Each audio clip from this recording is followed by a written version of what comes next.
नमस्कार, मेरा नाम राहुल कुमार।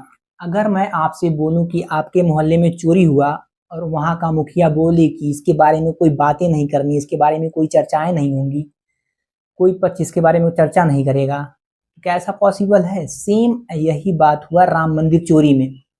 राम मंदिर में हुई चोरी और वहाँ के मुखिया श्री योगी आदित्यनाथ जी सीएम बोल रहे हैं कि कोई भी पक्ष इसके बारे में कोई भी बातें नहीं करेगा जब तक एसआईआर का रिपोर्ट नहीं आ जाता। क्या ऐसा पॉसिबल है? जहां आग लगी है वहां धुआं तो जरूर उठेगा, जरूर लोग सवाल पूछेंगे। सपा के नेता हो गए, हर एक पक्ष अपना सवाल पूछेगा ही पूछेगा। उससे पहले कि मैं इन सारी बातों को बताऊं आपको डिटेल से, उससे पहले आप मेरे चैनल को सब्सक्राइब कर लीजिए, क्योंकि मैं भी आप ही की तरह एक छोटा सा भाई हूँ। पूरी मेहनत से इस वीडियो को बनाता हूँ और सब्सक्राइब करने में कोई पैसे नहीं लगते हैं, सिर्फ एक बटन को क्लिक करना होता है और सब्सक्राइब हो जाता है। आइए शुरू करते हैं, आपको एक एक बातों को अच्छे से बताते हैं। जब राम मंदिर का निर्माण हुआ तो राम मंदिर ट्रस्ट बनाया गया पीएमओ के अंडर में, जो प्रधानमंत्री के अंडर में आता है। इसमें कुछ मेंबर होते हैं, यही लोग जो पैसे को मैनेज करने का काम करते हैं, जो दान आता है उसको मैनेज करते हैं, उसी से मंदिर का विकास करने का काम करते हैं। और हुआ कुछ ऐसे कि उसको उस पैसे को गिनने के लिए एक प्राइवेट कंपनी को रखा गया था, जो उस पैसे को गिनने का काम करता था। जो दान का पैसा आता था उसको एक गुप्त कमरे में ले जाया जाता था, वहां पे कैमरे की निगरानी में उसको काउंट किया जाता था, फिर उसको एसबीआई में बैंक में जमा किया जाता था। जो गड्डियां बनाई जाती थी उसमें एक एक्स्ट्रा गड्डी डाल दी जाती थी, जैसे ही बाहर आता था इस पैसे को निकाल लिया जाता था। इस तरीके से इस घटना को अंजाम दिया जाता था। और कुछ चीज़ों में ये भी सामने आया कि केवल 45 दिन का ही कैमरे का रिकॉर्ड है, उससे बाद का रिकॉर्ड नहीं है। इस तरीके से इस घटना को पूरे अंजाम दिया गया। ये रही इसकी पृष्ठभूमि। और बात लीक कैसे हुआ, उसमें एक कर्मचारी था जो इस घटना को देखा और आगे बताने का प्रयास किया, उसको निकाल दिया गया। जब बात सामने लीक आई तो इसने मीडिया के सामने अपनी बातें खोलनी स्टार्ट कर दी और उसमें कुछ मेंबर थे, वहां से बातें लीक होते होते सपा के मेन लीडर के पास पहुंची, उन्होंने इस बात को उठा दिया।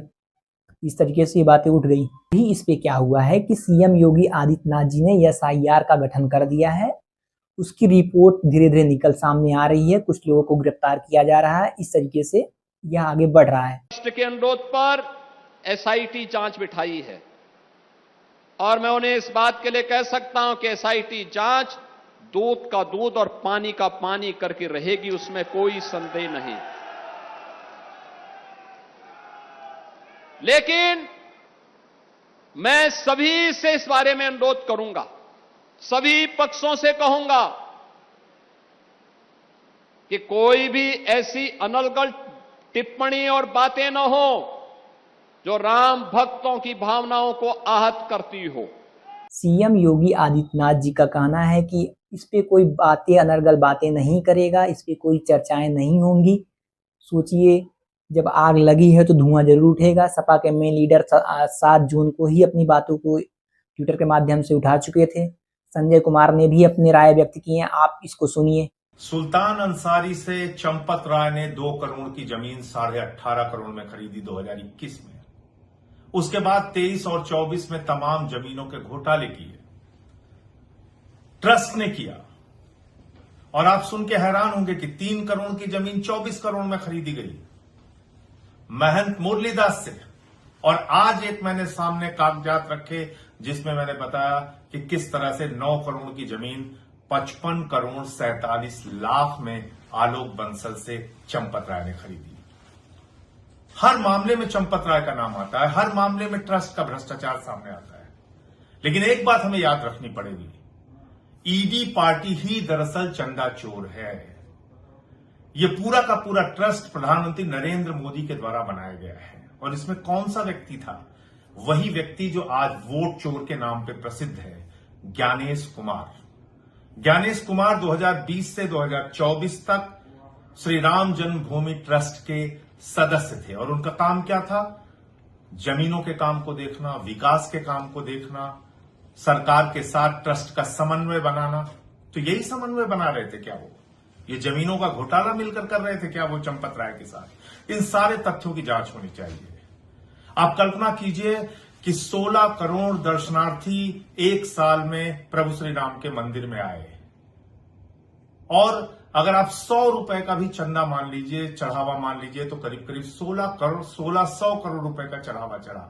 कितने का भ्रष्टाचार हुआ है, कितने की चोरी हुई है, इस सब की जांच होनी चाहिए। महमूद गजनवी ने सोमनाथ का मंदिर लूटा था। भारतीय जनता पार्टी ने, ईडी पार्टी ने प्रभु श्री राम का मंदिर लूटा है।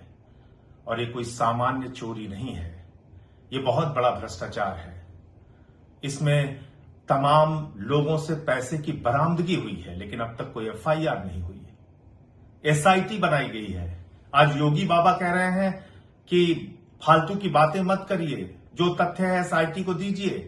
तो मैं तो एसआईटी से समय मांग रहा हूं और एसआईटी से मिलकर ये सारे तथ्य और कागजात रखूंगा। देखता हूं क्या कार्रवाई होती है। एसआईटी मतलब है झुनझुना। ये सारे चोरों को बचाने का काम ईडी पार्टी के मुखिया नरेंद्र मोदी, जिनके नेतृत्व में ट्रस्ट बना है, वो लोग कर रहे हैं। जय हिंद। के साथ साथ इंटरनेशनल मीडिया में खबरें उठना स्टार्ट हुई, न्यूज़पेपर में आना स्टार्ट हुई, चीज़ें बढ़ने स्टार्ट हुई। योगी आदित्यनाथ जी किसको रोकेंगे? चोरी हुई है तो उसकी चर्चाएं क्यों नहीं होंगी? राम मंदिर निर्माण के अध्यक्ष नृपेंद्र मिश्र ने इस बात को अलग अलग चैनलों के माध्यम से उठाया। क्या योगी आदित्यनाथ की बात क्या इन पे लागू नहीं होती है? इनके ही पार्टी के एक ब्रिजभूषण करके नेता हैं जो इस बात को बताएं कि मैं इस बात को नहीं बता सकता, नहीं खोल सकता।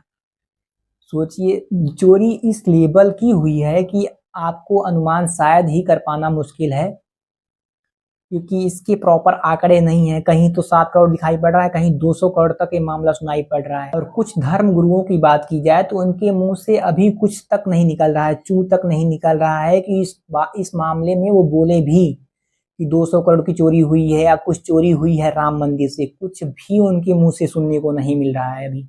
सोचिए, चोरी तो हुई, अभी एक भी एफआईआर इस पे दर्ज नहीं किया गया। इसका प्रभाव क्या हुआ? राम मंदिर जाने वाले यात्रियों की संख्या में गिरावट आई और चंदा चढ़ाने वाले संख्याओं में भी गिरावट देखने को मिली। ये हो भी क्यों नहीं? और इस ट्रस्ट के सचिव चंपत राय अपनी जिम्मेदारी न निभा पाने के लिए इस्तीफा तक नहीं दिए। जिस प्रकार धर्मेंद्र प्रधान अपनी शिक्षा व्यवस्था को ठीक न कर पाने, पेपर लीक हो पाने, अपनी जिम्मेदारी को अच्छे से ना निभा पाने के लिए इस्तीफा तक नहीं दिए, सेम उसी क्रम में चंपत राय भी अपने इस्तीफे को नहीं दिए। इससे यह साबित होता है कि इतने इनरिस्पॉन्सिबल लोग हैं जो अपने काम को ढंग से पूरा कर भी नहीं पा रहे हैं, सही से चला भी नहीं पा रहे हैं, फिर भी इस्तीफा नहीं दे रहे हैं। सत्ता पर बने रहना चाहते हैं, सत्ता को छोड़ना नहीं चाहते हैं। समझ लीजिए, सत्ता के लालची ही हैं ये सब। और आप इस विषय में क्या सोचते हैं? अपनी राय जरूर देना। और चैनल पे नए होंगे तो सब्सक्राइब कर लीजिएगा। Thank you.